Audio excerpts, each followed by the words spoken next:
হারাম সম্পদ দিয়ে যদি কেউ দান করে তাহলে দানের সওয়াব পাওয়া যাবে না, বরং কোনো কোনো ক্ষেত্রে এটা আরো উল্টা বরং গুনাহ হবে। এবং আজকাল আমরা অনেককেই দেখা যায় যে নিজে সুদের কারবারের সাথে জড়িত, হয়তো তার সুদের ব্যবসা বাণিজ্য আছে এবং সেখান থেকে তিনি কি করছেন, দান করছেন। তো এরকম যদি কেউ দান করেন তাহলে সেই দান আল্লাহর কাছে কি হবে না, গ্রহণযোগ্য হবে না। নবী আলাইহিস সালাম বলেছেন, লা ইয়াকবালুল্লাহু সালাতান বিগাইরি তুহুরিন, আল্লাহ সুবহানাহু ওয়া তাআলা কোনো সালাত কবুল করবেন না পবিত্রতা ছাড়া। পবিত্রতা ছাড়া আল্লাহ কোনো নামাজ কবুল করবেন না। নামাজের জন্য পবিত্রতা যেরকম জরুরি, দানের জন্য যেই টাকাটা দান করবেন, যে সম্পদ দান করবেন সেটা হালাল হওয়া সেরকম জরুরি। নবী আলাইহিস সালামের জন্য হাদিসের শেষ অংশে বলেছেন, ওয়ালা সাদাকাতা মিন গুলুলিন, আপনি আত্মসাৎ করে অন্যায়ভাবে হারামভাবে উপার্জন করে সেই সম্পদ থেকে যদি আপনি দান করেন তাহলে সেটাও কি হবে না, দান হবে না, সেই দান আল্লাহ কবুল করবেন না, আল্লাহর কাছে এটা গ্রহণযোগ্য হবে না। অতএব যদি কারোর হালাল এবং হারাম দুই ধরনের ইনকাম থাকে তাহলে শুধু হালালটা থেকে যদি আপনি দান করেন সেটা আল্লাহর কাছে কি হবে, ইনশাআল্লাহ গ্রহণযোগ্য হবে, গ্রহণ হবে আল্লাহর কাছে।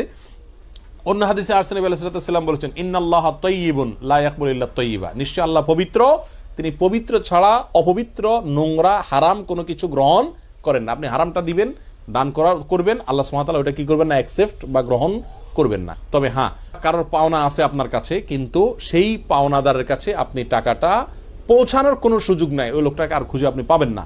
এককালে হয়তো তার টাকা মারছেন বা রয়ে গেছে কোনোভাবে আপনার কাছে, কিন্তু এখন আপনি ফেরত দিতে চাচ্ছেন, তাকে আর পাওয়ার কোনো সুযোগ নাই, কোনো ঠিকানা নাই, যোগাযোগের কোনো নাম্বার নাই, তার বংশধরদেরকেও পাওয়া যাচ্ছে না।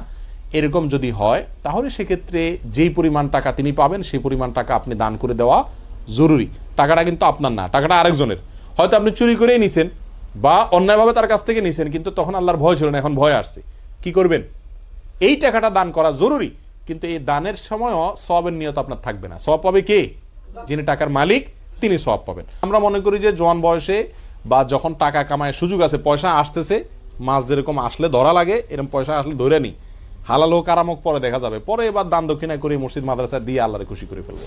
মানুষের চোখে ধুলা দেওয়া যাবে, কিন্তু আল্লাহ সুবহানাহু ওয়া তাআলা দেখছেন আপনি কোত্থেকে কামাই করছেন। বিদায় হারাম সম্পদ দিয়ে দান করলে আল্লাহ তাআলাকে খুশি করা যাবে না। আল্লাহ তাআলা আমাদেরকে হালাল থেকে দান করার তৌফিক দান করুন।